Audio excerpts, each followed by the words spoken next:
Bonjour Hugo, Bonjour Gaël. un plaisir de te retrouver aujourd'hui sur Orléans. Un plaisir de même.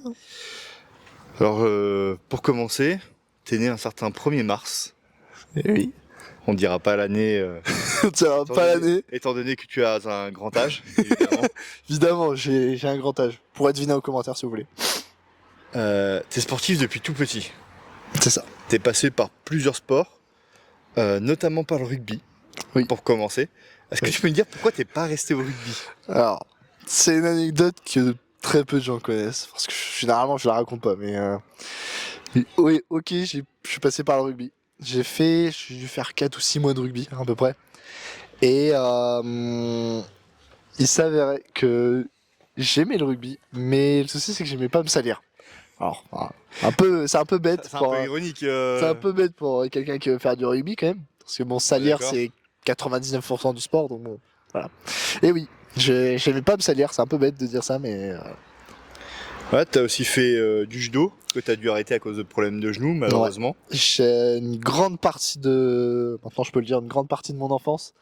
J'ai fait du judo pendant 5 à 6 ans. Je suis arrivé jusqu'à la ceinture orange et verte, si je me souviens bien. Et ouais, j'ai dû arrêter à cause de problèmes de genoux, mais aussi parce que en parallèle, je pense qu'on va y revenir aussi ça, en parallèle j'avais commencé le CrossFit et à un moment pour mes parents financièrement, ça a commencé à devenir un peu chaud parce que fallait choisir entre les deux. Finalement j'ai choisi le CrossFit parce que le judo je commençais plus trop à me plaire dedans, puis j'ai toujours voulu faire du haut niveau dans le sport, donc je commençais à me rendre compte que faire du haut niveau dans le judo ça allait être très dur parce que contrairement à l'haltéro, bah en judo il y a du monde, donc faire du haut niveau en judo c'est assez dur. Donc si on n'a pas un bon entourage qui est ancré dans le judo, c'est compliqué. Oh, on mettra une petite photo de toi quand t'avais défilé avec ton club, Ah en oui. kimono, Oh, dans les rues d'Orléans. Ça devait être rue Royale, je pense. ouais. T'es aussi passé par le tir sportif. Oui, j'avais Alors, oublié ça. de ce qu'on m'a dit, t'étais plutôt doué. Oui. Mais t'as pas trop accroché parce que la moyenne d'âge était Ouais, assez élevée, quoi. ouais, c'est ça. En fait, le tir sportif, j'étais spécialisé dans le tir à la carabine et on m'a dit que j'étais plutôt doué pour ça. Je me suis dit bah ok. Et en fait, bah y a pas forcément beaucoup de compétition et quand on vient à l'entraînement, c'est un peu comme on veut. C'est on vient, on tire, puis on repart. Il y a pas forcément d'entraînement, il y a pas forcément un coach spécifique. C'était plutôt une association qui tenait ça, des personnes Ouais, relati- c'était un peu libre en pratique, Ouais, quoi. c'est ça, c'était libre pratique, puis c'était des personnes qui étaient relativement âgées, ce qui ne change rien dans la pratique en général, mais pour attirer des jeunes, pour que ça soit attractif, Ouais, plus compliqué. ouais, plus compliqué, c'est ça. T'as aussi fait un petit peu d'escalade. On a une petite photo. T'étais sur un mur d'escalade. Oui, je m'en souviens, oui, je m'en souviens, oui. Voilà. Et après, Après c'est plus l'escalade, c'est plutôt un loisir pour le coup. J'ai voilà. jamais été très bon, même pour le bac, j'ai pas été bon pour l'escalade, donc Et puis bah maintenant, tu l'as dit, t'es passé par le CrossFit, c'est ça. puis tu as dérivé vers l'haltérophilie pure. Ouais, c'est ça. Voilà. Comment t'as fait ce dérivé là de CrossFit à haltérophilie? Parce que le CrossFit, bon, tu nous en as un petit peu parlé, c'était en même temps que le judo. C'est ça. Je crois que c'était ton entraîneur de judo qui montait une Ouais, structure et c'est du ça. coup, ça a un petit peu attiré. Mm. Mais ce glissement entre CrossFit et haltérophilie, parce qu'on sait que parfois les box de CrossFit sont des structures commerciales, Ouais. les clubs d'haltérophilie sont des associations. Donc il y a un petit peu une Pour opposition là-dessus, Ouais, c'est c'est un ça. peu complexe la communication. Mm. Donc voilà, comment t'as glissé de l'un à l'autre? Bah en fait, en commençant le CrossFit, l'haltéro est, je dirais pas venu par miracle, mais c'est venu naturellement. En fait, sur ma première année de CrossFit, bon, je découvre le sport, j'accroche direct. Et celui qui tenait la boxe sur Orléans m'a dit ouais, est-ce que tu veux faire des compétitions d'haltéro? Moi j'adorais l'haltéro. Quand il y avait de l'haltéro dans les WOD, moi j'adorais ça. WOD, pour ceux qui connaissent pas, c'est l'entraînement l'entraînement qu'on fait au jour le même en CrossFit.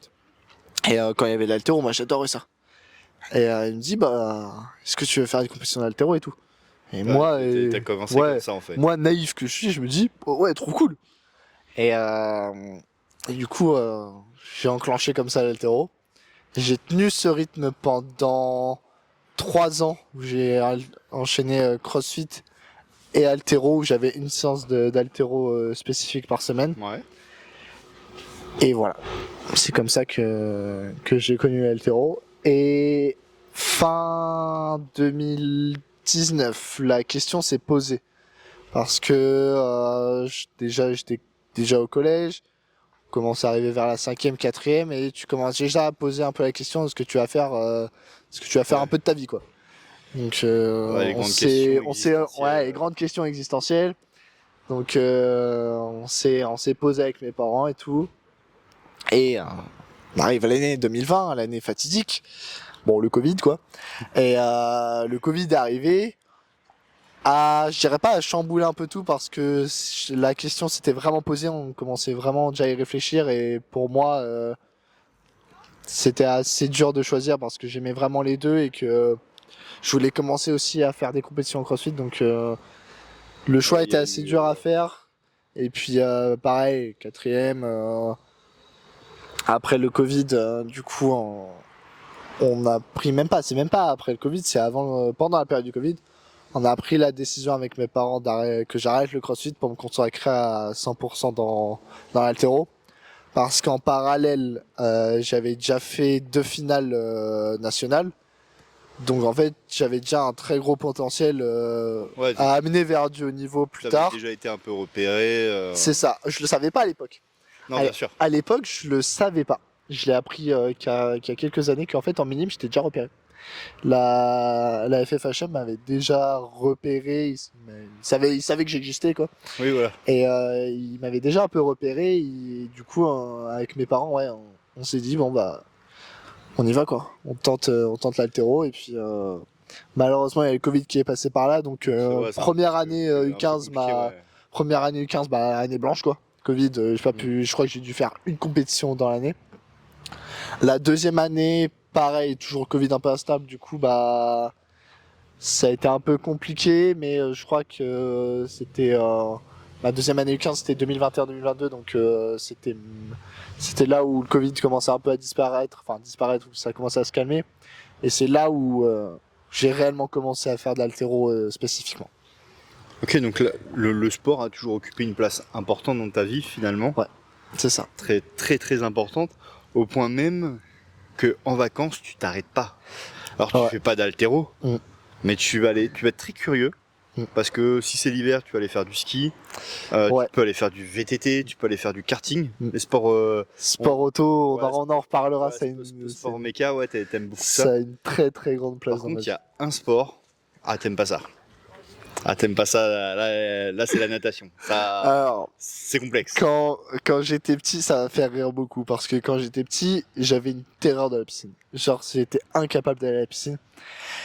Et au fur et à mesure des années, quand tu grandis, tu sais, tu deviens un peu plus... tu te rends compte que l'eau, elle va rien te faire, quoi. Oui, effectivement. Donc j'ai appris à nager. La légende raconte que les haltéros ne sont pas bons nageurs. La plupart des haltéros que j'ai vus, on n'est pas des très très bons nageurs, donc la légende tient le coup pour l'instant. Ouais, le plus proche du caillou, quoi. Ouais, le plus proche du caillou qui flotte un peu et qui essaye d'avancer. Donc ouais, la piscine, ça a jamais été un sport qui m'a attiré.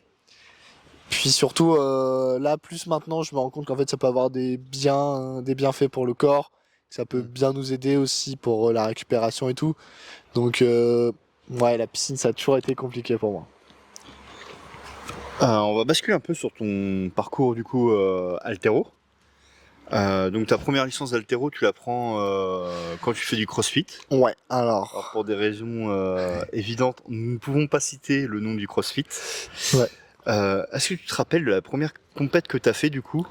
Oui. Et un peu des perfs que tu as fait? Alors, les perfs, non. Pour le coup, tu pourras demander à mon entraîneur, je pense qu'il doit les avoir, à mon avis, quelque part, mais de tête, je m'en souviens pas. Mais alors, je me souviens... Je peux te les donner, parce que je les ai trouvés. Oh putain. C'était sur un 62-78. Donc 62 à l'arraché, 78 à l'épaule jetée. Ça, c'est pas possible. Parce que ça, c'est la compète. Je me souviens de cette compète-là.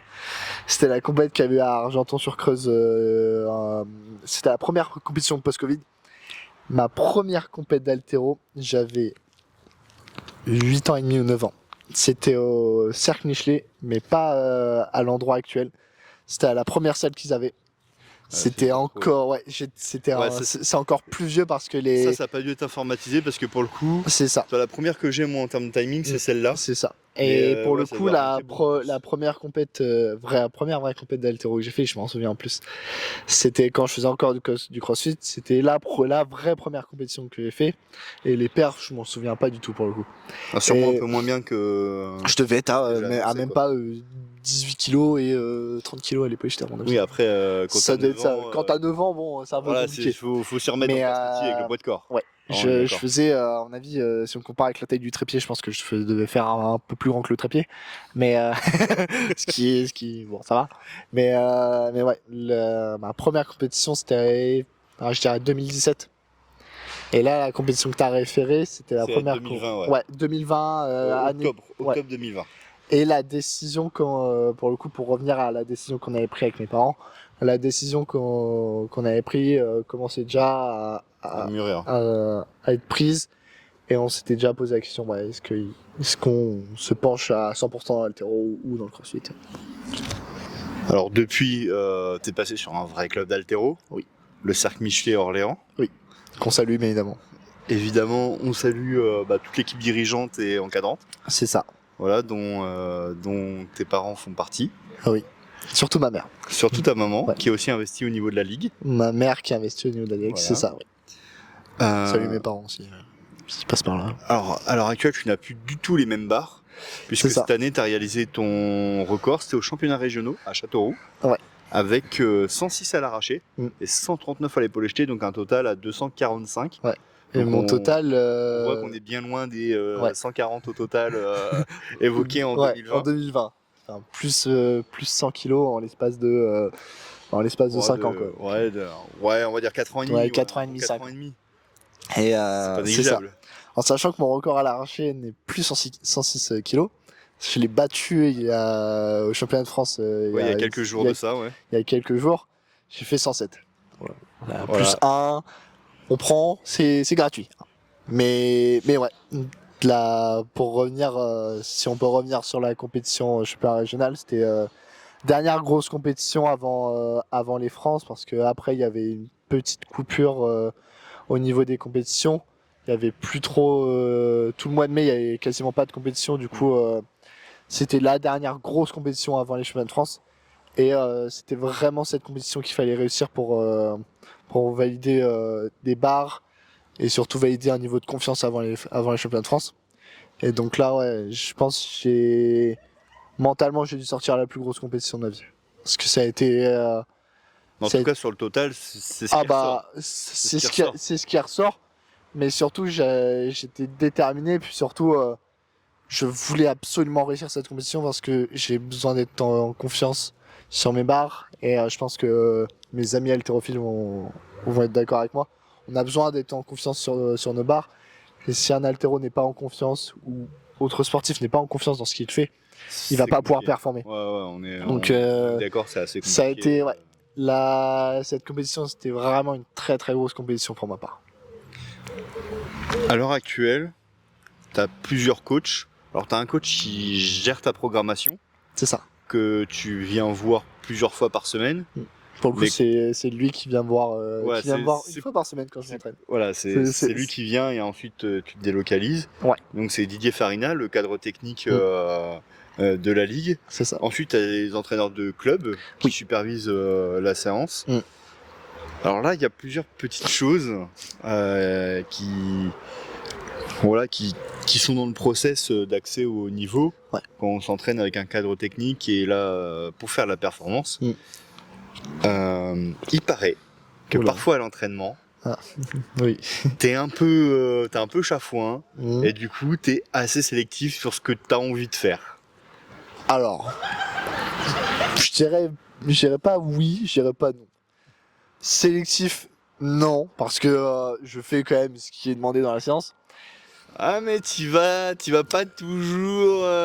J'avouerais que Ouais, quelquefois, il y c'est a. compliqué. Bon, les étirements, j'ai peut-être dû les skip à la fin de la séance. Ouais, quelquefois, je pense. Et généralement, non, je fais toute la séance parce que c'est quand même important. Mais Ouais, il y a des trucs il y a des plus trucs, facilement que d'autres, quoi. voilà, il y a des trucs qu'on ne citera pas, mais il y a des trucs qui sont plus faciles, quoi. Il paraît aussi que t'es pas le gars le plus assidu quand il s'agit de faire les retours sur les plans d'entraînement. Alors, Que parfois, il faut te relancer ou même carrément, c'est aux oubliettes, quoi. alors, faut savoir un truc, c'est que étant donné que mon entraîneur n'est pas en présentiel avec moi tout le temps, il me fait un plan d'entraînement qu'il m'envoie par mail, généralement le dimanche ou le lundi même. Et du coup, j'ai toute ma prog de la semaine. Généralement, quand on se voit le lundi, il me donne la feuille. Bon, étant donné que je suis pas quelqu'un qui est très organisé et qui peut paumer la feuille du jour au lendemain, bon, il doit y avoir des feuilles qui sont paumées chez moi, je pense. Mais voilà, oui, je suis pas très régulier sur mes retours de programmation. Je sais qu'il faut que je sois assidu là-dessus parce que pour avoir des données, pour savoir la progression, puis même le taux de réussite de barre en altéro, c'est quand même très important. Donc je sais qu'il faut être Ouais, assez avec le assidu là-dessus. ressenti, avec. Ouais, c'est ça. Puis je suis Après, c'est la difficulté ouais, de pas avoir son entraîneur tout le temps c'est avec toi ça. aussi, hein. Je suis beaucoup dans l'altéro ou même dans la vie générale, je suis beaucoup dans la communication. Beaucoup communiquer avec mon coach, savoir comment je me sens, comment on aborde les choses et comment on voit les choses dans le futur. C'est quelque chose qui est très très important pour moi. Maintenant, on va parler d'une partie un peu moins drôle dans tes entraînements. C'est la gestion de tes périodes de blessures. Ouais. Là, sur cette fin d'année, ça va un peu mieux. Ça a été Et ouais. voilà, de tout le début de l'année et l'année dernière, ça a été assez Ça a compliqué. été ouais. Même Et même là comment toi, tu t'as géré ça physiquement, mentalement? Parce que ça a un impact direct pour le coup sur ta performance. c'est ça. Alors on va faire la liste complète hein, parce que autant aller jusqu'au bout du truc. Corps médical qui regarderait cette vidéo-là, vous apprécierez Vous avez le dossier. Ouais, bon, le dossier est pas très gros, mais il est un. Vous vous dites comment ça se fait qu'il continue encore, quoi. Donc, déjà, quand je suis arrivé au collège, syndrome de croissance classique d'un adolescent qui prend 15 centimètres en l'espace de 4 mois. Ouais, effectivement, ça se Et généralement, voilà, c'est ça, c'est compliqué. Et généralement, les genoux, ils aiment pas trop. Donc, petite Osgood-Schletter que je me suis pris sur le genou gauche il y a de ça quelques années, que j'avais réussi à soigner assez rapidement en quelques mois. Et c'est là depuis que j'ai vraiment commencé l'haltéro à en faire très régulièrement que les premières blessures sont arrivées. Alors blessures qu'on va pas forcément voir physiquement, mais ça va être des trucs qui vont être très compliqués à soigner. Première grosse blessure qui m'a arrêté, c'était il y a 1 an et demi. Donc ouais, début 2023, quasiment 2 ans. J'ai eu une grosse inflammation au tendon rotulien. Spoiler alerte, ça va revenir. Grosse ouais, les tendinites, classique, quoi. ouais, inflammation au tendon rotulien qui est revenu l'année dernière aussi. Donc ça m'a stoppé pendant une très grosse période de l'année. Donc l'année 2023, elle a été très compliquée à gérer, même si j'ai quand même pu aller au championnat de France en fin 2023. Que je suis passé par de la méso, j'ai fait IRM, j'ai fait radio, et pareil, c'est des problèmes de croissance qui sont encore là, des résidus d'Osgood-Schletter qui étaient encore là, donc c'était assez compliqué à gérer, mais ça m'avait pas trop stoppé. On précise, la méso, c'est la mésothérapie. Oui, voilà. Donc ça fait partie de l'arsenal thérapeutique autorisé, il faut C'est le ça. préciser, Oui. Qui est autorisé pour les soins du sportif. C'est ça. Et qui sont en général, la mésothérapie pour le coup est relativement peu agressive. Ouais, elle est pas agressive, mais elle est très efficace. Voilà. Pour expliquer un peu ce que c'est, en fait, on fait des injections d'anti-inflammatoires à la surface du tendon. Voilà, exactement. Ça va pas être comme l'infiltration qui est un peu plus connue du grand public, malheureusement. où là on vient carrément piquer dans le tendon et ça a pour but vraiment de réduire l'inflammation. La mésothérapie a pour but de réduire l'inflammation. C'est une première étape ouais, c'est moins ça. handicapante, parce qu'il y a moins de récupération à avoir aussi. C'est ça, mais la première semaine où on fait une mésothérapie, vous avez le sentiment d'être anesthésié en fait. Les 48 heures qui suivent de la mésothérapie, vous êtes anesthésié au niveau du genou. Donc ouais, ça a été 2023, ça a été dur à gérer, mais on s'en est quand même bien sorti. J'ai quand même pu reprendre l'entraînement assez vite. Après, toute la partie été 2023, j'ai pu m'entraîner, septembre aussi. Et arrive février 2024. Et là, mon genou m'a vraiment fait mal. Il n'y a rien qui a pété. Mais là, c'est grosse inflammation qui est venue à cause de résidus de Sgushletter qui sont au niveau de mon tendon rotulien. De toute façon, si on me croise, quand je plie mon genou, j'ai littéralement une bosse au niveau de mon genou. Donc, on peut s'en rendre compte. Et ça m'a vraiment bloqué pendant plusieurs mois. Parce que j'étais incapable de pratiquer en fait. Ouais, dès que tu étais en flexion, il fallait remonter une grosse barre. C'est ça. La contrainte du poids supplémentaire était trop forte. C'est ça. Mais en fait, je pense qu'on pourra, Gaël pourra illustrer avec une vidéo toute simple. Hein, mais dès que je me mets en position de départ pour faire soit de l'arraché, soit de l'épaulé jeté, je ne pouvais pas. On est sur des flexions assez profondes. Ouais, c'est ça. Et pour le coup, ça peut être très handicapant. Je pouvais pas faire d'arraché ni d'épaulé jeté, même de squat. Donc pendant 4 mois, j'étais bloqué. Et puis surtout, on savait pas trop ce que j'avais quoi. On savait à peu près ce que j'avais, mais surtout on savait pas quand j'avais mal et comment ne plus avoir mal. C'est que très récemment en fait qu'on a pu régler ce problème. Donc de février jusqu'à mai, on s'est posé la question de est-ce que je vais pouvoir faire les France, parce que le reste de la saison on savait qu'elle allait être blanche, donc l'objectif principal, c'était de savoir est-ce que j'allais pouvoir faire les championnats de France. Faire une ou deux compétitions pour te qualifier et puis. Et alors, faut savoir que j'ai eu la chance de me qualifier avant ma blessure. D'accord, ouais, donc j'étais déjà vraiment préparé les France finalement. Au final, ouais, c'était récupérer puis préparer les France. Et j'ai préparé les France d'une façon terrible, c'est que je suis arrivé avec 10 jours d'entraînement en France. Je suis arrivé avec 10 jours d'entraînement, donc... c'est vraiment histoire d'eux, quoi. Vraiment histoire d'eux. J'ai quand même pu mettre la main sur des barres assez lourdes. Puis finalement, en France, j'ai pas fait un résultat si dégueulasse que ça. J'ai fait deuxième en ayant quand même mal au genou.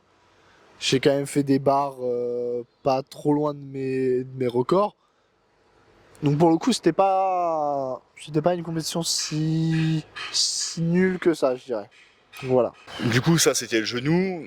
Là, je sais que ça tire aussi un petit peu au niveau du dos. Ouais, c'est ça. Alors, faut savoir que au moment où j'ai fait ma dernière barre aux championnats régionaux, là où j'ai validé 139, on va le dire très clairement, je me suis fracassé le dos. J'ai senti direct en sortant de la barre qu'il y avait un problème. Et au niveau du dos, j'avais vraiment mal, mais sur le moment, je me dis, comme d'hab, ça va passer. Donc c'est passé. Et en fait, un mois, je dirais pendant le mois de mai, la douleur est revenue et elle s'est amplifiée. Et en fait, comble du sort, encore une inflammation. Et du coup, inflammation au niveau du disque vertébraux, au niveau des lombaires. Ouais. Et donc du coup, ça m'a beaucoup fragilisé avant les France et pendant les France. Donc là, tu peux plus remettre autant de charges que il faudrait. Et si tu le fais, faut vraiment serrer les dents. C'est ça. J'ai serré les dents toute la compétition et ça a été très dur à gérer. Mais là, ça va mieux avec leur peau, ça va mieux. Bon, en espérant que ça se remette d'aplomb pour la saison prochaine. J'espère aussi. Parce que là, on a le terreau. Toi, t'as fini les France, donc c'est ça. La saison, elle est. Là, officiellement, la saison est finie. Faut savoir un truc, c'est que généralement, au mois de juillet, mois d'août, on peut avoir des sélections en stage qui vont amener à des sélections pour des championnats d'Europe. Pareil, je suis trop loin des minima pour les championnats d'Europe, championnats du monde, donc officiellement, la saison est finie pour moi. Ça va venir, je travaille pour ça, donc ça va venir. Il n'y a pas d'inquiétude à avoir. On va faire un peu ton parcours de haut niveau. puisque tu as 2 sélections en équipe de France. C'est ça. Une première que tu as fait en Espagne. Oui. Une deuxième que tu as fait à Malte. Mmh. Donc voilà, toujours dans le bassin méditerranéen, ça devait être assez sympa. Ouais. Est-ce que tu peux nous raconter justement un petit peu tes 2 sélections? Alors, comment je vais pouvoir expliquer ça? Alors, faut savoir un truc, c'est que ma première sélection, je l'ai fait dès ma première année où j'ai commencé l'haltéro en compétition. Enfin, en compétition. Purement altéro. Ouais, c'est ça. Et donc, je crois que c'est avant les championnats de France en 2022 qui étaient à Figeac. Ma mère reçoit un mail et j'apprends que je suis convoqué pour la Coupe de l'Union Européenne en Espagne avec l'équipe de France. Et là, je me dis, qu'est-ce que je fous là-dedans? Donc, je fais les France et après les championnats de France, 3 semaines après, je pars en Espagne. Et pour moi, genre, c'était un truc de ouf, quoi. Ouais, c'était complètement incroyable. Ouais, c'est ça. Et anecdote là-dessus, c'est pas la première anecdote. Hein. Anecdote là-dessus, c'était la première fois que je prenais l'avion. 15 ans, sans ses parents, avec des gens que tu connais très peu. Première fois dans l'avion, tu vas en Espagne. Bon, Ouais, j'étais pas bien. Pas facile à gérer, ouais. Pas facile à gérer, mais au final, ça a été super bien passé. Et donc la compétition, ça a super bien passé. Faut savoir un truc, c'est que donc du coup on est 3 semaines après les championnats de France. Généralement, les compétitions d'haltéro sont à un mois et demi d'intervalle. Normalement. Ah, là, 3 semaines, c'est Normalement. Court 3 semaines, c'est court, mais j'étais encore assez frais dans le sport, donc la récupération, je récupérais mieux avant que maintenant.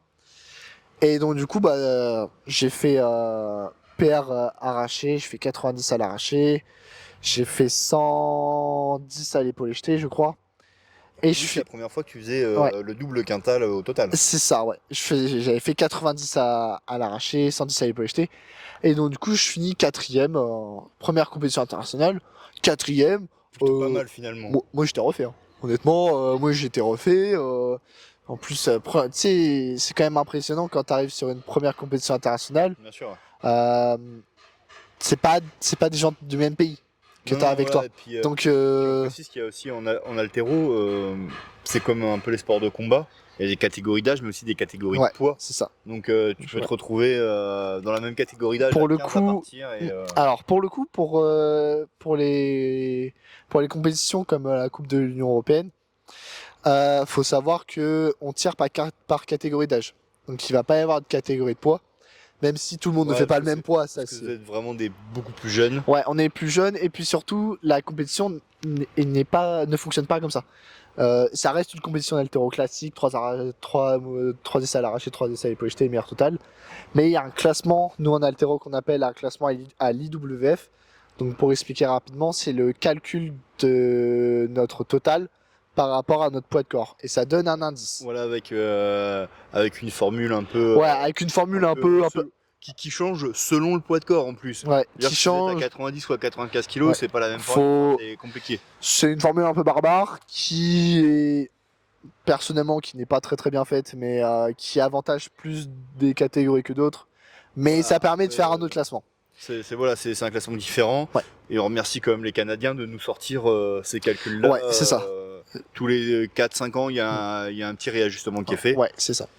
Donc effectivement, classement au point IWF qui est différent. Point IWF qui est différent du total.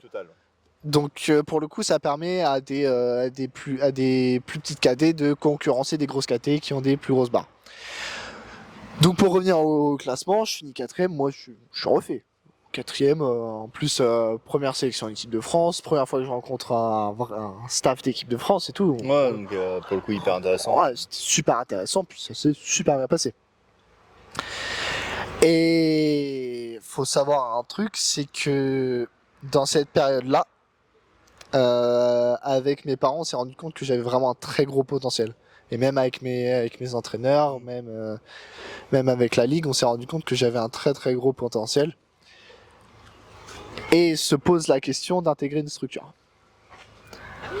Donc on se dit ouais, mais est-ce que ça vaut le coup et tout. Moi, je me dis, faut tenter. Donc, c'est un très long processus pour rentrer en structure. Donc, c'est beaucoup d'administratifs un peu chiant à faire, mais en France, t'as pas 50 structures c'est ça. d'entraînement non plus. C'est pas comme à l'athlé où tu peux avoir plusieurs pôles et des pôles délocalisés. Ouais, c'est ça. Là, t'as l'INSEP, il y a Toulouse principalement. Alors, faut savoir un truc, c'est que au moment où j'ai voulu postuler, on va dire postuler pour le Krebs de Toulouse, il y avait trois structures qui tournaient en haltéro. Donc l'INSEP, là où il y a l'équipe de France senior, et Voilà, l'INSEP est les meilleurs en haltéro. Il y avait Dijon aussi. Oui, c'est vrai qu'il y avait la structure à Dijon qui a fermé l'année où j'ai postulé à Toulouse. Et il y avait le pôle de Toulouse qui a fermé récemment. Enfin, la section haltéro a fermé récemment. Et donc, pareil, avant les championnats de France, quelques mois avant, on se pose la question. Et on se dit, bon, moi j'avais quand même envie de tenter le truc. Donc, on fait toutes les démarches, on fait tout ce qu'il y a à faire.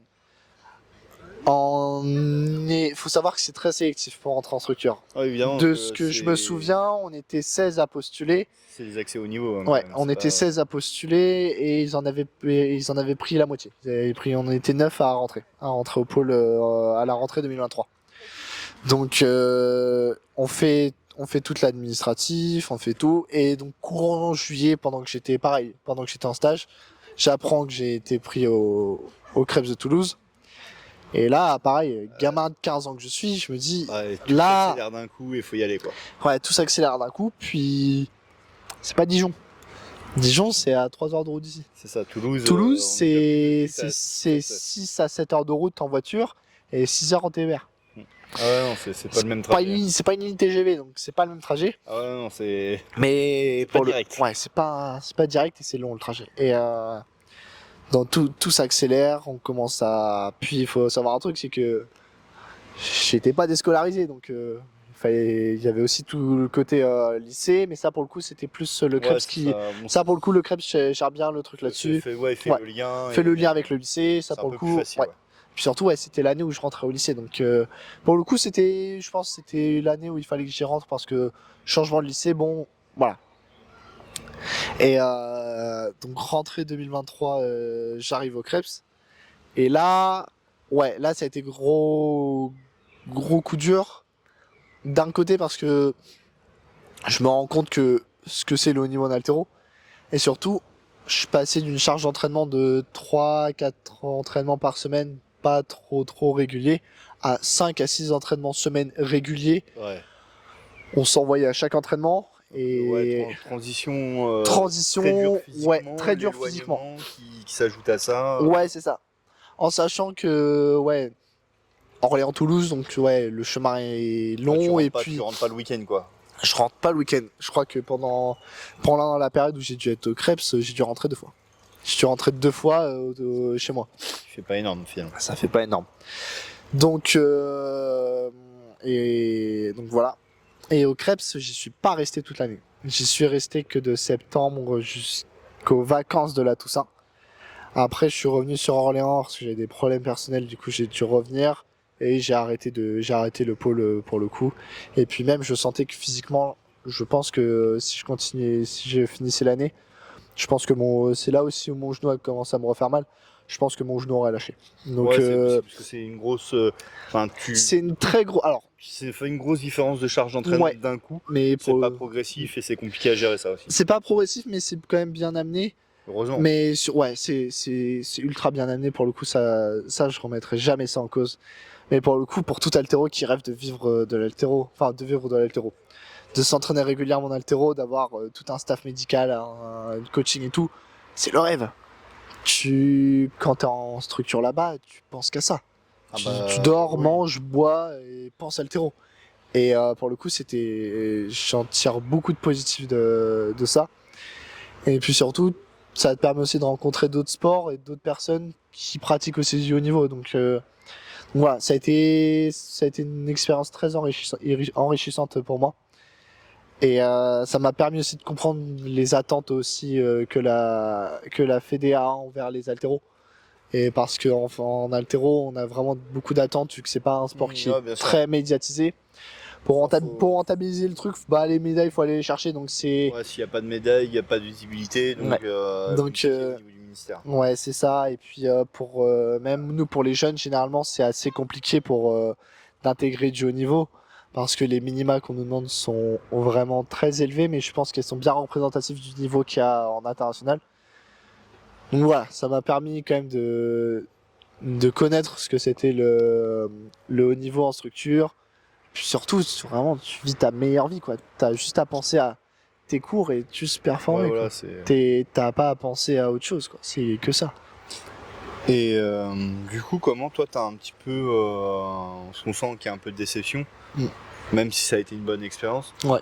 Comment tu l'as géré, tu l'as évacué ça un petit peu? Ça a été très dur à gérer. Parce que tout s'est accéléré très vite. Donc, au mois d'août, fin mois d'août, j'étais déjà à Toulouse. J'étais déjà à Toulouse pour la semaine d'intégration, donc tout s'est accéléré très très vite. Et le fait de passer du tout au rien, ça a été très dur, même pour moi, pour mes parents. Ça a été très dur à gérer parce que, au final, je dirais pas que c'était un rêve, mais quasiment. Ouais, Limite, faut revenir à la réalité, quoi. Faut accepter que, ouais, c'est fini, puis faut retrouver un lycée. Faut retrouver la vie que t'avais avant. Ouais, faut retourner à l'entraînement dans ton club. Donc ouais, c'était très compliqué à gérer. Jusqu'à quelques mois encore, il y a quelques mois encore, c'était dur à s'en remettre parce que faut accepter le truc. Et puis ça a été dur aussi pour moi de revenir à l'entraînement, de dire ouais salut, je reviens, quoi. Parce que pour moi, je partais pour une année complète et si tu revenais, c'était au mois de juin. C'était au mois de juin et terminé, quoi. Et pour le coup, ça a été... Éventuellement, ils te voyaient aux compétitions par équipe et puis... Ouais, j'ai fait une compétition par équipe en étant sous le pôle France. Et c'est tout. Et ouais, c'était très dur pour moi au niveau du club à gérer. Donc voilà. Est-ce que du coup, maintenant que tu es revenu sur Orléans, ça fait plusieurs années, ça s'est normalisé. Est-ce que tu peux nous présenter un petit peu le staff qui tourne un peu autour de toi pour ta performance, que ce soit aussi bien à l'entraînement que sur le médical, ce genre de choses? Alors, on va faire une petite pyramide de la hiérarchie de mon entourage. Donc, mon entraîneur, celui qui m'entraîne, qui fait les programmations, qui me suit à l'entraînement principalement, c'est Didier Farina. Donc, le cadre technique de la ligue. Ça fait des années que je le connais. Il m'a connu quand j'ai commencé, donc pour le coup. Parce qu'il t'a accompagné sur ta première finale nationale qui était en Bretagne. C'est ça, ouais. Voilà, on a une photo. Tout petit là. On a une photo, ouais, je devais avoir 10 ou 11 ans. Ouais, ça doit être ça. Et donc pour le coup, ouais, ça fait 2 ans qu'on travaille ensemble et ça se passe super bien.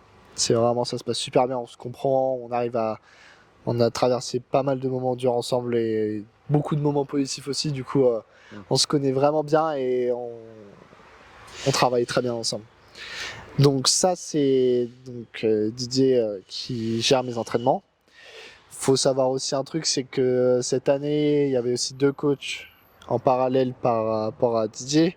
C'était Loïc Rayet et Quentin Coelho qui sont les coachs principaux au CMO. Voilà, exactement ce que j'ai Que faut savoir quelque chose, c'est que moi je suis licencié au CMO, mais je suis aussi relié à la Maison des Sports d'Orléans. Donc ce qui me permet aussi de pouvoir m'entraîner dans d'autres endroits sur Orléans. Voilà, sans que ça pose trop de soucis. Voilà, sans que ça pose trop de soucis au niveau du club, etc. Donc Quentin et Loïc qui m'ont accompagné sur la partie préparation physique et plus sur le côté musculation cette année. Ensuite, j'ai le médecin du sport que je vois très peu, heureusement, c'est même souhaitable de le voir le moins possible. Ouais, le médecin pour le suivi réglementaire. Et puis c'est ça. Mon médecin du sport, Virgile Amiot, qui m'a aidé chef du département de médecine du sport au CHR. Au CHU maintenant. Ouais, ça doit être ça, ouais. Je te confirme parce que il intervient aussi sur le pôle athlé, donc pour le coup, c'est bien sa place. Et pour le coup, ouais, il m'a aidé récemment pour mon dos, pour mon genou aussi. Donc ouais, moins je le vois, mieux c'est. Mais généralement, c'est quand je le vois, c'est que c'est vraiment urgent et qu'il faut trouver une solution. Ouais, est-ce qu'il y a toujours des places en rendez-vous d'urgence pour les sportifs de pôle, tout ça? Ouais, c'est ça. Et donc ensuite, il y a mon ostéopathe, Alexis Dimino, que je salue s'il passe par là. Ça fait beaucoup d'années que je travaille avec lui. Il m'a connu quand j'étais tout petit. Il doit avoir des photos de moi. Je suis tout petit, je suis comme ça. Et pour le coup, je le vois régulièrement pour les petits pépins qu'il y a généralement. Puis il me connaît bien, donc il sait ce qui fonctionne sur moi et je sais que je peux aller le voir en urgence dans les 24 heures qui suivent. Si j'ai un problème, je peux aller le voir en urgence. Donc ouais, c'est réactif. Et puis dans la communication, pareil avec lui, ça fonctionne extrêmement bien. On travaille très bien ensemble pour tout ce qui est l'aspect physique et pépins que j'ai pu avoir. Et récemment, j'ai ma kiné, donc Lauriane Jacquet, qui m'accompagne depuis le mois de mars. Pareil, c'est passe par là, salut. Qui travaille depuis peu avec moi, qui m'aide de tout ce qui est l'aspect récupération et pareil pour les pépins physiques, mais d'un plus, ça va être moins sur comment je pourrais dire ça, sur de l'auscultation en fait pure comme un ostéo. Ça va être plus sur avec des exercices, comment m'aider à bien récupérer, faire des exercices retrouver des mobilités, ouais, des souplesses, m'aider lever des tensions musculaires. Ouais, c'est ça, surtout m'aider pour la mobilité et la souplesse, gros travail chez moi. Et on lâchera ça comme ça, mais ça nous arrive de partager des entraînements avec Hugo. Je sais pas. Ouais, je pense qu'on fait partie de ce qu'on peut appeler des bons bouts de bois, quoi. Ouais, là, il y a des arbres à côté de moi. Bon, je pense qu'un arbre, je suis quand même un peu plus souple qu'un arbre, mais je suis pas très loin quand même. Ouais, voilà, mais voilà, pour le coup, ouais, Lauriane qui m'aide, que je vois une fois par semaine, que c'est assez compliqué de voir tout le monde régulièrement parce que c'est aux quatre coins de la ville, donc là où je m'entraîne, il y a pas forcément, ça va pas forcément être au même endroit où il y a ma kiné, où il y a mon ostéo. Donc pour le coup, je peux pas l'avoir autant que je voudrais. Et voilà, je crois que j'ai oublié personne. Non, bah ça fait déjà un staff relativement conséquent qui tourne. Ouais, c'est ça. Je suis bien content d'avoir quand même mon ostéo et ma kiné pour m'aider. Et le médecin du sport quand ça va, quand ça va vraiment mal, quoi. De plus en plus de sportifs en font. Est-ce que toi, tu vois une psy du sport ou une prépa mentale? Alors oui, cette année j'ai expérimenté un peu la préparation mentale avec Bérénice. Je sais pas son nom de famille, mais pareil, si elle passe par là. Si elle passe par là, on lui souhaite le bonjour. Le bonjour. Qui est en fac STAPS à Orléans et qui a accepté de me prendre en charge pour ses études mais aussi pour la préparation mentale. Okay. Et pour le coup, ça m'a beaucoup aidé au niveau mental pour pas forcément pour le sport mais plutôt pour la vie au quotidien. Faut savoir que je suis quelqu'un qui est très anxieux et qui peut vite stresser pour pas grand chose. Donc arriver à gérer le stress et l'anxiété, ça a été finalement diminuer ça dans ta vie de tous les jours. Ouais. Bah ça permet de gagner un peu en énergie, en récupération. C'est ça. Donc d'en mettre plus à l'entraînement ou de mieux se remettre de l'entraînement. Ouais, c'est ça. Donc pour le coup, elle m'a pas mal aidé cette année. Et pour le coup, ouais, j'ai bien aimé comment on a travaillé ensemble et j'espère qu'on va continuer comme ça pour la saison prochaine. Ouais, quelque chose que tu vas remettre en place plus régulièrement. C'est ça. Ok. Alors maintenant, Hugo, on va passer une partie un petit peu plus drôle, des fun facts te concernant. On va s'amuser, ça va être marrant.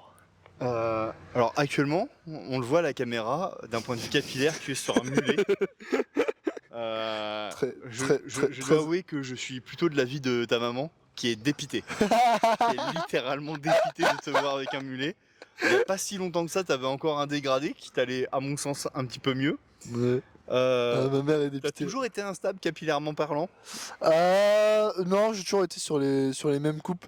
Mais c'est que là, avec mon coiffeur, Valentin, s'il passe par là, un petit bisou à lui. Il m'a dit, ouais, viens, on tente un truc. Et, je lui dis, mais on fait quoi? Il dit, mec, vas-y, viens, on fait un mulet. Je lui dis, mais. Ça revient à la mode, c'est terrible. Ouais, ça revient à la mode, il y en a partout. Et je lui dis, mais t'es sûr, mec, et tout? Je dis, ouais, ça peut t'aller. Et là, ça fait quasiment 7-8 mois que je laisse pousser et tout. Donc, ouais, petit projet mulet qui n'est pas apprécié par tout le monde, mais moi j'adore. Voilà, on passe le bonjour à Raph, un de nos copains oui. d'entraînement, Oui. qui a lancé un peu Ouais, c'est un. le mulet. Pareil, sa maman Ah ouais. était pas full enthousiasmée J'imagine parce que. qu'il a de beaux cheveux bouclés en plus. Ouais, donc, là, lui, pour le coup, c'est dommage. lui, pour le coup, il a la chance d'avoir les cheveux bouclés. J'ai les cheveux lisses, ça. Bon, C'est pas pareil. j'ai une rampe de skate derrière les cheveux, quoi, mais voilà. Il paraît que t'es un grand fan de Star Wars. Ouais. Un fan inconditionnel. Ouais, alors je suis pas un fan au point de connaître tout de l'univers étendu. Mais sur les trilogies. Sur les trilogies, ouais, il y a on quelques est trilogies bien, que j'ai on est dû bien. voir au moins une vingtaine de fois, quoi. Est-ce que tu peux nous dire c'est qui ton perso préféré? Je Parce sais que que là, on a un choix qui est quand même hyper vaste. le choix il est vite fait, c'est Anakin, hein. Tous Ah, les jours. L'antagoniste. Anakin, alors, pas Anakin sous Dark Vador. Anakin Prime à l'époque de l'épisode 3. D'accord. Anakin Dark Vador, bon. Dark Vador, ok, c'est l'un des plus grands méchants de l'histoire du cinéma, certes. Ça, c'est posé. Mais Anakin Prime, Ouais. Anakin Prime sous épisode 3, je pense que. Fallait pas le tester longtemps, hein. Ouais, ton film préféré, on sera peut-être sur le 3, quoi, du coup. Ouais, on sera. Ou Sur l'univers Star Wars, ouais, on sera sur le 3, ouais. Et une réplique qui serait ta réplique dans Star Wars. Et il y en a plein, moi j'en ai plein qui me viennent là comme ça. Si ma réplique préférée. En fait, il y en a beaucoup. Il y en a vraiment beaucoup.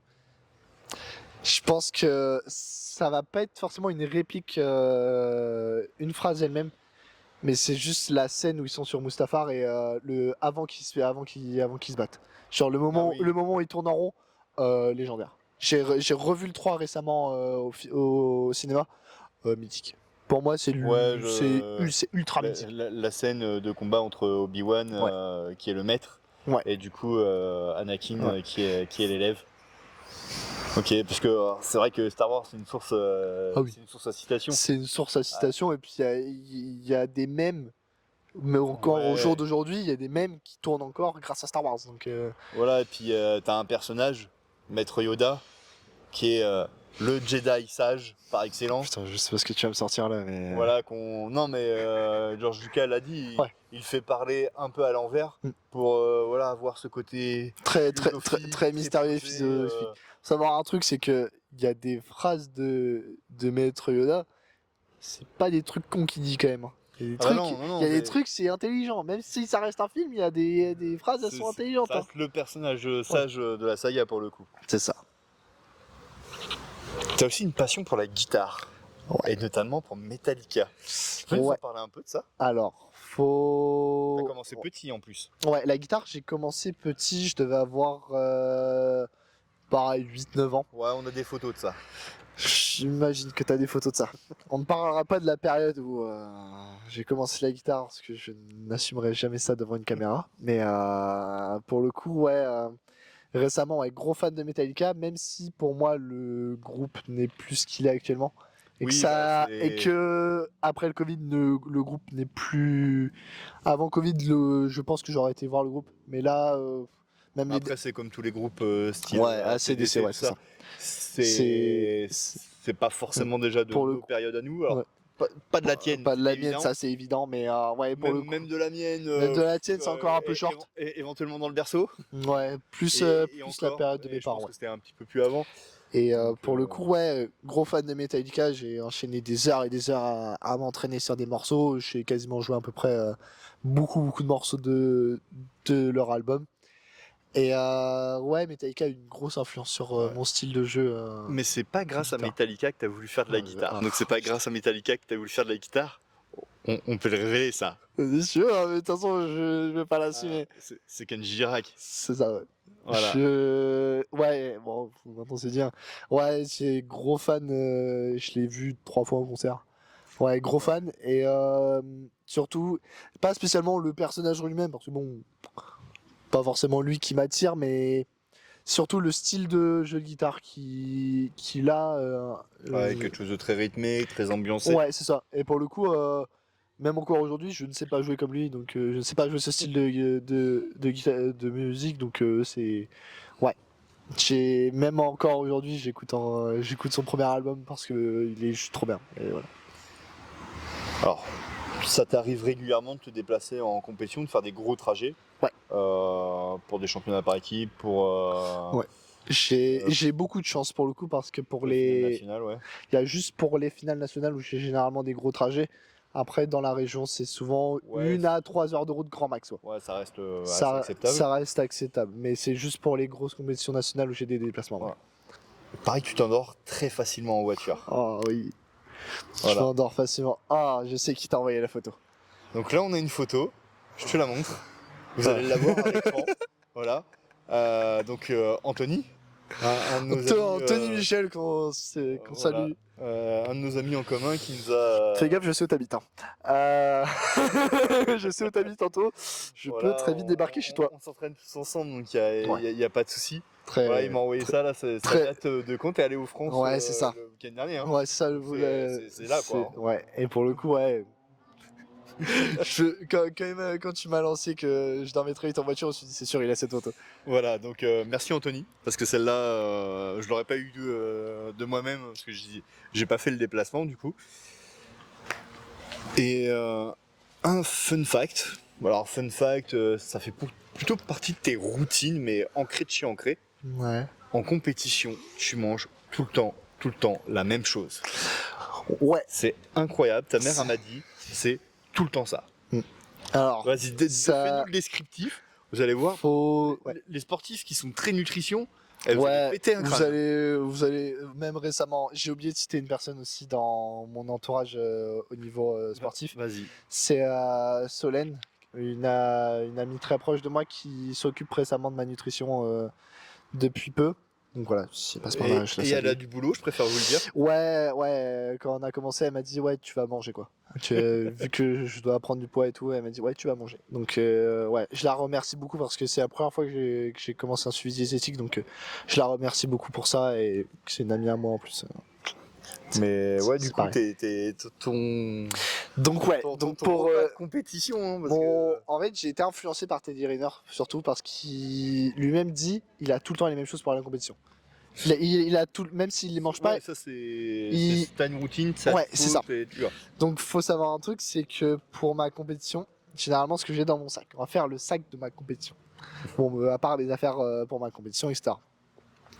Généralement, j'ai des balistos. Si t'as faim entre 2 bars, voilà, petit balisto, truc sucré, rapide à manger. Et j'ai des pommes potes, goût fraises et framboises, ça c'est important. C'est des très bons goûts. Avant ma compétition, donc généralement après la pesée, je mange des ramen. Donc les ramen quand on met de l'eau bouillante dessus là. Ouais, voilà les nouilles. Les nouilles express quoi. Ouais, pas vraiment des ramen dans les paquets que je fais généralement avant. Et j'ai aussi 2 Powerade pour l'hydratation pour le coup, ça pour la compétition. Et un paquet de Schtroumpfs. Un petit paquet de Schtroumpfs, ouais. Voilà, le sucre à l'état pur quoi. Ouais, le sucre à l'état pur. Je suis un gros fan de Schtroumpfs, faut le dire tout de suite. Hein. Après, à sa décharge, ça m'est déjà arrivé de prendre des coups de bambou entre l'arraché et l'épaulé jeté. Et quand il faut repartir, que t'es pas bien sous ta première barre à l'épaulé, avoir du sucre facilement, avoir du sucre, c'est intéressant. C'est très très intéressant. Pour le coup, même moi, très récemment, au championnat de France, on était sur c'est des compétitions que j'ai du mal à aborder parce que on sait pas à quelle température il va faire. Ouais, ça Et se quand joue il fait énormément très aussi. chaud, moi je peux arriver très vite sur une compétition, je peux arriver très vite à un moment où je peux littéralement tomber par terre parce qu'il fait chaud. Ouais, Là, de la déshydratation, ouais, ça, ouais. même là, récemment, on l'a vu, il y a des athlètes au championnat de France, c'est KO total après une barre. Il faisait très chaud, pendant la compétition, du coup, c'était assez dur à gérer ça. Mais ouais, toujours là, plus récemment que j'ai mis le package Schtroumpf, soit je le tape avant la compète, soit après, mais généralement, j'ai un package Schtroumpf dans mon sac. Ok. Dernière chose, quand t'étais petit, Oui. t'étais un peu fan de Pokémon aussi. Oui. On a une photo de toi avec un Pikachu géant, plus grand que toi. Ah oui, je sais. On va Oui. vous la mettre à l'écran. Oui. Je peux expliquer tout le contexte de cette photo. Voilà, explique-nous le contexte Alors. de cette photo où t'es adorable hein, dessus. Mm. Mais le Pikachu fait quand même 20 cm de plus. Ouais, Quoi. Pikachu fait 20 cm de plus que moi. Alors, je pense qu'on va en reparler après, mais étant un gros fan de jeux vidéo hardcore que je suis, même encore actuellement, bon, Pokémon, c'est la base, quoi. Même si j'ai pas forcément joué aux jeux vidéo, même si j'ai pas forcément regardé le dessin animé, on a tous regardé Pokémon au moins une fois dans sa vie, voilà. Ouais, effectivement. Et Pikachu, bon, pareil, Ouais, on adore tous Pikachu, voilà. Ouais, c'est l'emblème Et Pokémon. Quoi. la photo que Gaël vous a montrée, on est à la Paris Games Week 2018. C'est le gros rassemblement en France de jeux vidéo. C'est le gros salon où généralement les éditeurs annoncent des nouveaux. Ouais, les grosses sorties. Ouais, les grosses sorties. Mais nouveautés, récemment, c'est un peu tombé à l'oubli. C'est pas un salon plus trop. Ouais, ça a perdu un petit peu de. Ça a perdu sa vibe, de ça. saveur, ouais. Puis, généralement, il y a des tournois aussi qui sont organisés sur place. Donc c'est vraiment un salon au moins à faire une fois dans sa vie. Et pour le coup, quand on est arrivé dans le salon et tout. Premier stand, vraiment Nintendo, ils ont été forts là-dessus. Premier stand qui est à l'entrée, gros stand Nintendo. Et c'était à l'époque où la Switch était sortie. Pas la Switch 2 qui est sortie au moment où on tourne et qui est sortie aujourd'hui. Ouais, non, mais la première Switch. Donc lancement commercial. Ouais, gros lancement commercial. Et surtout, il y avait déjà les compétitions sur Splatoon, il y avait déjà les tournois Smash, Smash Bros Ultimate. Et voilà. Et là, je vois un énorme Pikachu, je me dis, oh putain, celui-là, je vais me le faire. Celui-là, je vais prendre une petite photo avec lui, ça va être marrant. Et donc, j'ai eu ma photo avec mon Pikachu, je t'ai refait. Voilà. Un rêve de gosse, quoi. Ouais, Bon, peut-être pas le rêve. Ouais, pas le rêve, mais c'est Voilà. le moment qui refait ta journée, quoi. Ouais, voilà. T'es content, t'as ta photo avec Pikachu, t'es refait, voilà. Excellent. Oh, tant mieux. Quoi? Donc maintenant, Hugo, on va parler un petit peu de tes études. Donc tu es actuellement en termes SMG. C'est ça. Sur Orléans. C'est quoi le projet après le bac? Alors, au moment où on tourne actuellement, ça je crois que t'es beau au courant, dans une semaine jour pour jour j'ai mon bac. Donc là, tranquille, ça. lundi prochain à 8h, officiellement je suis en bac de philo. Lol. Grand philosophe que tu es. Non mais voilà. Donc ouais, donc là j'ai mon bac semaine prochaine. Le projet c'est de rentrer en BPGEPS. Donc pour ceux qui connaissent pas le BPGEPS, c'est pour être éducateur sportif en haltéro, donc pour être coach en haltérophilie. Et il y a en BPGEPS, il y a deux options. Il y a l'option haltérophilie musculation et cours collectif. Donc moi j'ai décidé de prendre les deux pour être plus embauchable et pour facilement trouver un job après derrière pour après. Ouais, c'est plutôt une bonne carte à jouer. Ouais, c'est une bonne carte. Ouais, c'est une bonne carte à jouer. Je me voyais pas aller en STAPS parce que très clairement, j'ai pas le niveau pour aller en fac. Et je sais que aller en fac aussi, ça demande quand même un gros niveau. Bah, il y a un investissement. Il y a quand même un gros investissement. C'est plus théorique que pratique finalement, contrairement au BP. Et puis, faut quand même rappeler que je sors de 2 ans d'STMG, donc la SVT, j'en ai pas touché depuis la seconde, quoi. Ouais, donc il y a peut-être une lacune qui va falloir. Même là, pour le BP, ça va être un peu chaud, mais en vrai, je pense que ça devra aller. Mais ouais, là, terminal bac STMG, le bac dans une semaine. Donc voilà. Du coup, quel conseil tu pourrais donner aux jeunes qui sont comme toi, qui aiment pas trop l'école, pour les aider à s'accrocher et à essayer d'aller accéder à leurs rêves finalement? Viser quelque chose après l'école classique, collège, lycée. viser un objectif. Moi, je me dis, pour le BP, ouais, même si j'ai pas le bac, je peux quand même y aller. Officiellement, mais j'ai pas besoin d'avoir le bac pour aller en BP GEPS. Mais c'est mieux. Il suffit d'être majeur. Voilà, il suffit d'être majeur et voilà. Donc, je me dis, c'est quand même mieux d'avoir le bac et tout. Mais au moins, ayez votre bac. Et surtout, trouver, essayer des choses. Trouver un milieu qui vous plaît aussi. Ces milieux de la musique, de l'art, un truc qui vous passionne. Et essayer de voir les métiers qui ont en rapport avec ça. Parce que c'est vivre de sa passion, c'est mieux que de vivre d'un métier, même si on vit avec sa passion et qu'on n'est pas forcément ultra bien payé. Ouais, bien sûr, moi, je sais qu'un coach d'haltéro, à part si je fais des coachings perso d'ici 3 ans, je toucherai pas au-dessus de 1004 ou 1005 à l'année. Enfin, au mois. Ça peut dépendre des structures. Ça peut dépendre des structures, ça varie. Mais je sais qu'à... C'est compliqué en tant qu'éducateur sportif d'avoir un salaire à plus de 2000 € quand c'est un club qui t'engage. Quand c'est une asso, c'est ça. Donc voilà, moi je sais que j'ai envie de vivre dans ma passion. Je vais vivre de l'haltéro par l'entraînement. Donc voilà, trouver un milieu qui vous plaît et essayer de voir les métiers qu'il y a autour. Toi, tu es sur une démarche de haut niveau. Est-ce qu'au lycée, tu as eu besoin ou tu as bénéficié d'aménagements particuliers pour pouvoir t'entraîner? Alors, pas du tout. J'en ai pas eu besoin, spécialement quand je suis revenu sur Orléans. À Toulouse, oui, il y avait des aménagements. À Toulouse, c'était en lien avec le Krebs. C'était en lien avec le Krebs et surtout, j'étais royal. Donc forcément, aménagé. J'étais aménagé à fond. C'est-à-dire, à part le lundi, c'était journée classique 8h-16h. Sinon, c'est mardi, vendredi, 8h, midi. Je t'avouerais que je tapais des bonnes siestes. Hein. Oui, je t'avouerais que j'étais bien frais pour l'entraînement. Pour la récup, ça doit être vraiment bien. C'était vraiment royal. Donc, sur Orléans, j'en ai pas forcément eu besoin. Et puis, ce qui est le plus compliqué à gérer, c'est de faire comprendre aux profs qu'on est en double projet. Ouais, parce qu'il y en a qui vont être plus réceptifs que d'autres. Ouais, il y en a qui vont comprendre. Il y en a, ils vont dire, ouais, mais faut faire le choix à un moment. Mais le choix, moi, je l'ai fait.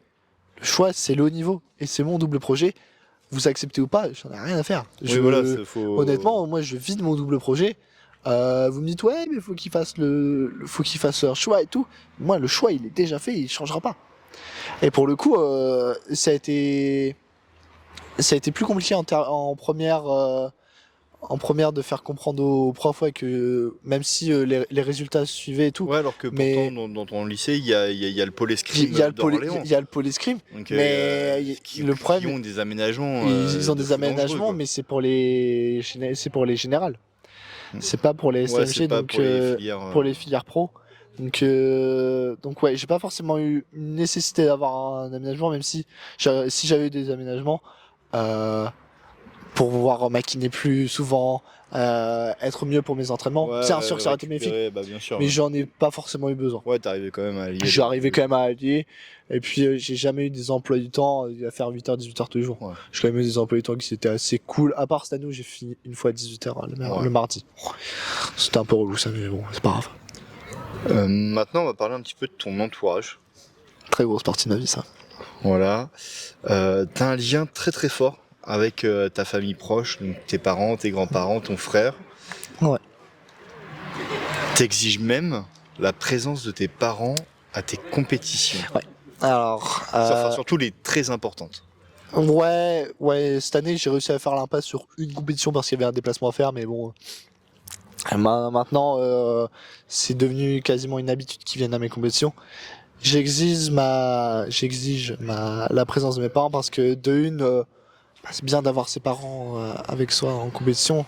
Mes parents ont toujours été là pour moi. Quoi qu'il arrive, ils ont toujours été là pour moi. Ils m'ont toujours soutenu dans tout ce que je faisais. Et mes parents, même au niveau scolaire, je dirais pas que je suis chanceux, mais ils ont jamais été très exigeants avec moi. Juste, essaye de suivre la route tant que faut pas le bordel en classe et que, tant que ça suit un peu et que tu galères pas trop. Voilà, ça va. Tant que je suis dans les clous, ça va. C'est ce que ta maman m'avait dit. Que tes profs étaient parfois un petit peu déçus de ton niveau, mais reconnaissaient toujours ta curiosité. Que tu posais beaucoup de questions pour comprendre, essayer de piger le truc, même si t'étais pas bon. Ouais, j'ai jamais été quelqu'un de très excellent en cours. Les cours, ça m'a jamais passionné. Et j'ai toujours été à peu près dans la moyenne basse des élèves, entre 10, 11, 12 de moyenne. Donc, c'est ce qu'il fallait. Ouais, ce qu'il fallait juste pour passer à chaque fois. Et là, pareil, pour le bac, mes parents, ils me mettent pas une pression. J'ai mon bac, si j'ai mon bac avec une mention, c'est qu'il y a un souci pour le coup. Là, il y aura un souci, c'est pas Alors, possible. t'as le droit de performer aussi sur le plan scolaire. Si j'ai une mention, tant mieux. Alors pour le coup, là, champagne. Hein. Mais j'ai mon bac, tant mieux. Si je l'ai, ça va me faire chier quand même. Mais voilà, j'ai mon bac, faut que j'ai mon bac, c'est tout. Et puis voilà. Mes parents me mettent pas une pression énorme au niveau scolaire. Pour le coup, j'en suis aussi reconnaissant de ça. Et aussi, il faut savoir que ça c'est plus psychologique, mais vu que ma mère a fait l'école d'infirmière et qu'elle travaille dans le milieu hospitalier, mes deux parents travaillent dans le milieu hospitalier, je sais que si j'ai mal quelque part et que je me pose beaucoup trop de questions, je vais en parler direct à ma mère. Parce que école d'infirmière, voilà. Milieu médical, donc elle connaît quand même un peu le corps humain et sait comment ça fonctionne. Donc je sais qu'elle va pouvoir répondre un peu à mes questions et me dire bon ça c'est pas grand chose, ça va. Et puis même j'ai besoin d'avoir mes parents parce que je sais qu'ils vont me soutenir. J'ai le soutien qui est très important là-dessus. Il y a un lieu qui a particulièrement marqué ton enfance, où t'as été énormément en vacances. Oui. On va parler de Noirmoutier. Oui. C'est là où tes grands-parents résident. Ah oui. Alors là-bas, t'as fait... J'ai fait les 4 coins de trucs, pour le coup, je connais par cœur. Hein. T'as vécu vraiment ta vie. T'as fait de la jeep, t'as fait du bateau. Ouais, j'ai fait beau. Je suis très reconnaissant aussi de mes grands-parents d'avoir fait des moments comme ça avec moi et tout. C'était la Vendée, c'est très cool comme lieu pour le coup. Et après, c'est pas extrêmement grand. Je connais la Vendée par cœur pour le coup, donc je sais les bons spots, je sais à peu près où il faut aller. Surtout Noirmoutier pour le coup. Ouais, Noirmoutier. Bon, c'est une île, hein, donc voilà, c'est rapide. Et pour le coup, ouais, la Vendée, c'est cool. Et ouais, mes grands-parents habitent là-bas. On a fait beaucoup de choses. Quand j'étais plus petit, j'allais en vacances l'été en Vendée. C'était vachement cool. Et maintenant, bah, j'y vais moins souvent parce que vu que j'ai la littoral à côté, et puis voilà, j'ai fait le tour de la Vendée, donc j'ai besoin maintenant d'explorer d'autres villes. Voilà. Un peu, même si globalement, on essaye de voir mes grands-parents quand même une à deux fois par an, même si eux ils viennent sur Orléans, on essaye de se voir quoi. Oui, bah ouais, c'est prévu dans le contact. Ouais, voilà, c'est tout. Autre personne dont tu es très proche et avec qui tu joues énormément aux jeux vidéo, c'est ton frère. Ouais. Donc on va vous mettre une photo. Donc t'es avec ton frère. Alors, je sais pas laquelle t'as dû sortir. J'en ai quelques-unes en tête. C'est une photo où t'es plus jeune. Je pense que lui va prendre je pense que s'il voit cette photo, il va prendre un coup de vieux aussi, lui. Je te la montre. C'est celle-là. Ah, ça va, elle est récente, ok. Oh, il avait encore ses mèches blondes. Putain. Voilà. Ah, ça date quand même. Donc, il y a quelque chose que toi t'aimes beaucoup. C'est les jeux vidéo. Et ça, pour le coup, partage avec ton frère. Ouais. C'est ça. Ça doit être un truc de dingue. Ouais, alors, faut savoir quelque chose, c'est qu'avec mon frère, bon, c'est pas le monde des bisounours. On aime bien se tacler, on aime bien s'envoyer des petites balles perdues, même si... Ouais, deux frères, quoi, finalement. Ouais, c'est deux frères, mais même si mon frère compte beaucoup pour moi. J'ai quand même, là, depuis que je commence à devenir un peu plus âgé, je commence à être un peu plus autonome, je peux me permettre de partir avec mon frère et tout. On a fait la Solarilan il y a 1 an et demi ensemble, organisé par Solari pour ceux qui connaissent, au Palais à Tours. Ouais. C'était incroyable. Je suis déjà sorti plusieurs fois avec lui. On joue quasiment tout le temps ensemble et tout. Donc ouais, c'est trop bien. Mais pareil, toujours pimenté de petites balles pour piquer l'ego de l'autre et tout. Ouais, t'aurais une ou deux anecdotes à nous lâcher comme ça quand vous jouez aux jeux vidéo? Parce que ça doit être terrible. Ah oui. Je pense que c'est la guerre. C'est la guerre et ouais. Anecdote, c'est à cause de mon frère que je jouais à League of Legends. Quand j'étais plus petit, c'est vers je crois qu'il m'avait raconté ça aussi quand c'était un peu l'âge d'or de League of Legends vers 2016-2017. Ouais. Lui, il jouait déjà. Et moi, je le voyais jouer et tout, et moi, je comprenais rien. Genre, mais je reconnaissais Bah, même c'est pas. vrai que quand tu regardes ça de l'extérieur, Ouais, je reconnaissais, faut je, re- assimiler, je quoi. reconnaissais même pas le jeu, puis même maintenant, j'ai plus trop de souvenirs quand il jouait, mais je savais qu'il y jouait à l'époque. Et dès que j'ai eu un PC, c'est le premier jeu que j'ai lancé, et c'est lui qui m'a aidé à jouer à League of Legends, qui m'a appris beaucoup de trucs et tout, même si je ne suis pas très très bon au jeu et qui sera toujours meilleur que moi parce que Ah, il beaucoup y a plus plus d'avance. il a beaucoup plus d'expérience et beaucoup plus d'heures de jeu. Mais ouais, c'est toujours des petits moments drôles. Et deuxième anecdote, il y a un jeu où il y a un style de jeu où il pourra jamais me battre, c'est les jeux de voiture.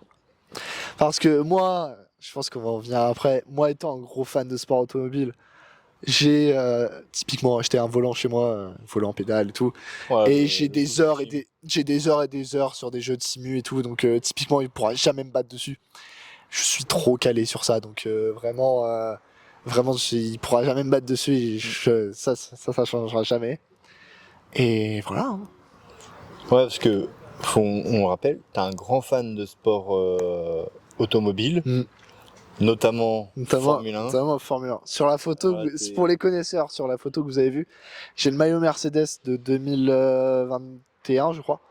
Et ouais, Et pour d'autres connaisseurs, on va mettre une photo de toi, je sais quelle photo en plus. petit, Oui. où tu étais dans un baquet de Formule 1. Hein.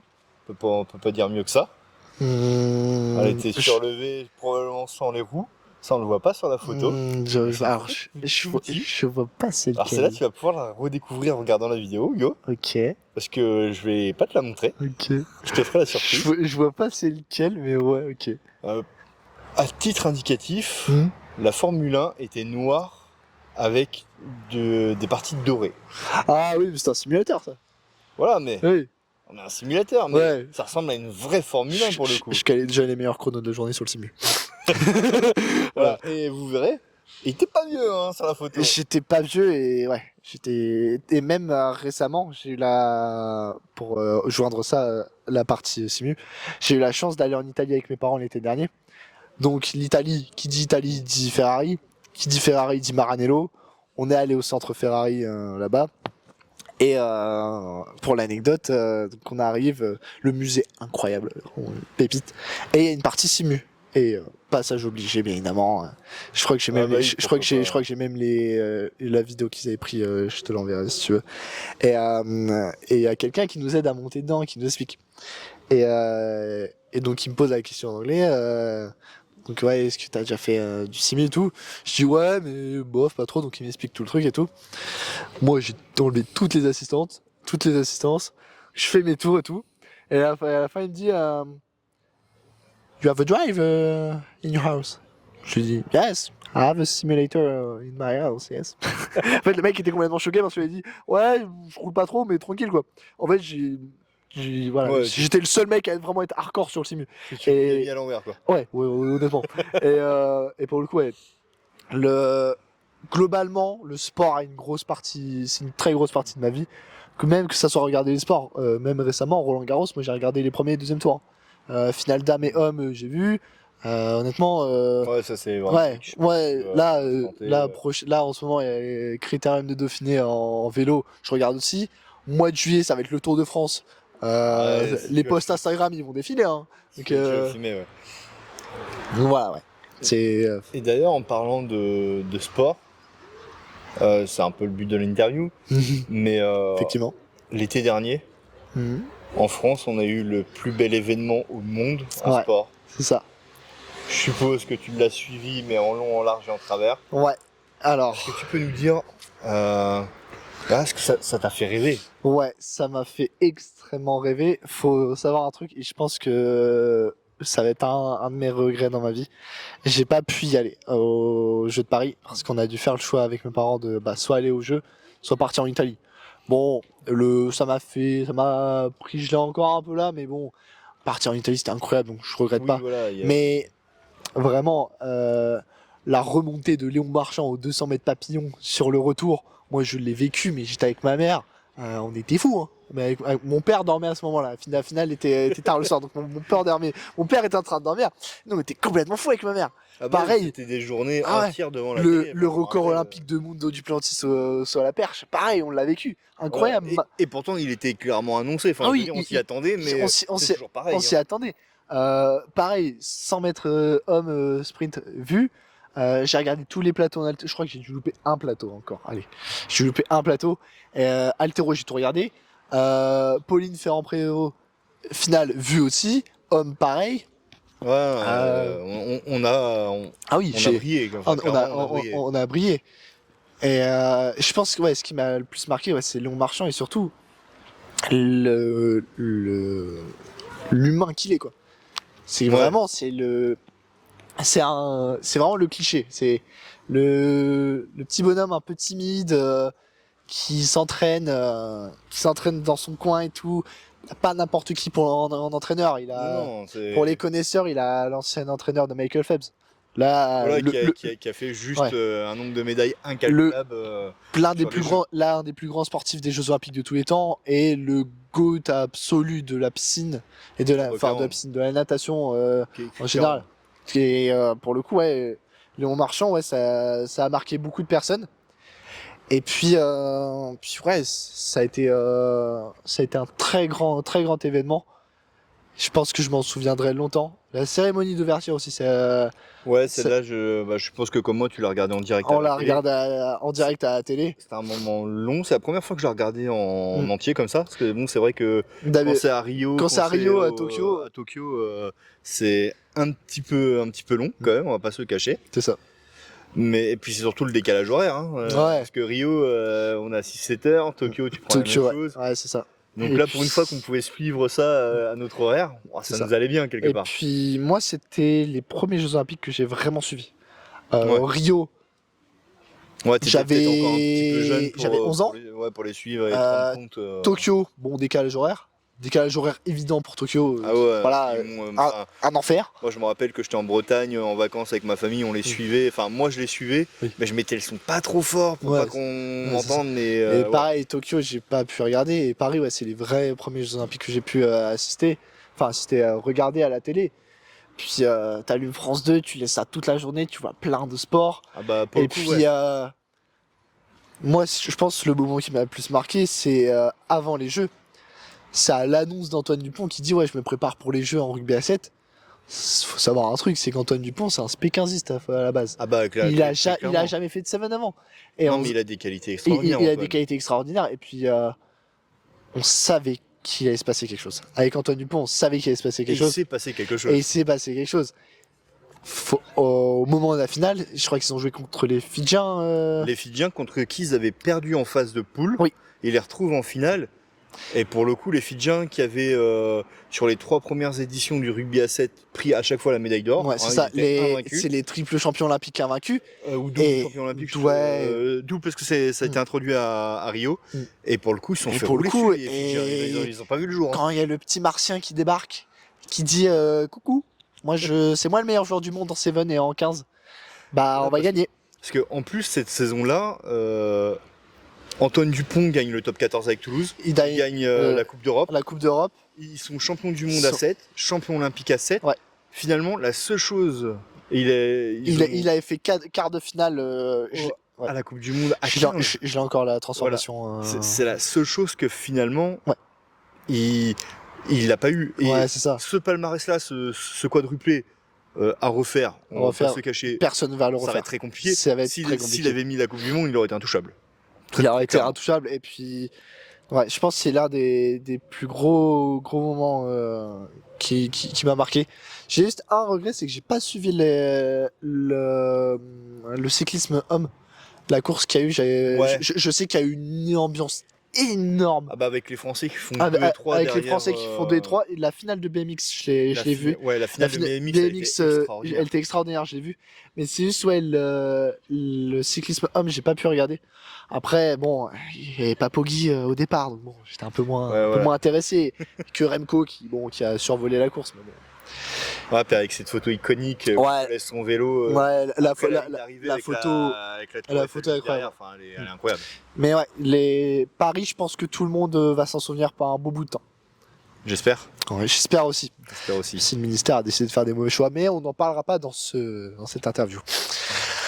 Et du coup, Hugo, tu as des petits remerciements particuliers à formuler? Ouais, bah je voulais déjà remercier toutes les personnes qui gravitent autour de moi depuis le début de mon projet, que ce soit mon staff médical, comme j'ai dit, Alexis, Lauriane et Solène qui m'aident pour la nutrition. Remercier mes parents parce que bon, sans eux, le petit bout d'humain que je suis, je n'existerais pas, donc quand même remercier mes parents. Puis remercier tous mes amis avec qui je m'entraîne au quotidien. Toutes les personnes que je croise en compétition, c'est toujours un plaisir de vous voir en compétition. Généralement, on passe des super bons moments. Et puis voilà, remercier Didier aussi, mon entraîneur, remercier Loïc et Quentin, car sans eux, je pense que cette année, j'aurais pas sorti une année comme ça, aussi belle et aussi mouvementée en termes de blessures et de résultats. Et puis mention spéciale à une amie qu'on a en commun qui est partie récemment au Canada, et Nora, si elle voit cette... Ouais, effectivement, Nora, on te passe le coucou. On te passe le bonjour. Je sais pas quelle heure il est au Canada, mais voilà. Tu nous manques beaucoup, voilà. Et puis ouais, mention spéciale à tous mes camarades d'entraînement. Ils vont se reconnaître, avec qui je m'entraîne très régulièrement, avec qui je passe la plupart de mes soirées, la plupart de mes entraînements, de mes compétitions. Puis voilà. Bah écoute, merci à toi Hugo. Bah de rien, Gaël. On arrive à la fin de cette interview. Pour vous spectateurs, je vais vous mettre le lien de l'Instagram d'Hugo pour aller le suivre et lui donner un max de force. Ouais, faut savoir que j'ai un compte privé, donc suivez le compte de Gaël. Si je vois que vous avez suivi le compte de Gaël, je comprendrai que vous avez vu l'interview. Bah merci Hugo. Donc moi forcément je vais vous remettre tous les réseaux de la chaîne, que ça soit l'Instagram, le TikTok, le Facebook, YouTube évidemment. Pensez bien à vous abonner, à mettre les notifications et le petit pouce. Ça fait toujours plaisir et comme ça vous êtes bien au courant de quand on sort des vidéos. S'il y a ce format-là d'interview, mais il y a plein de petits formats. Il y a des formats courts qui arrivent. Voilà, qui vont arriver sur les réseaux, sur YouTube. Donc restez bien avec nous et moi je vous dis à plus.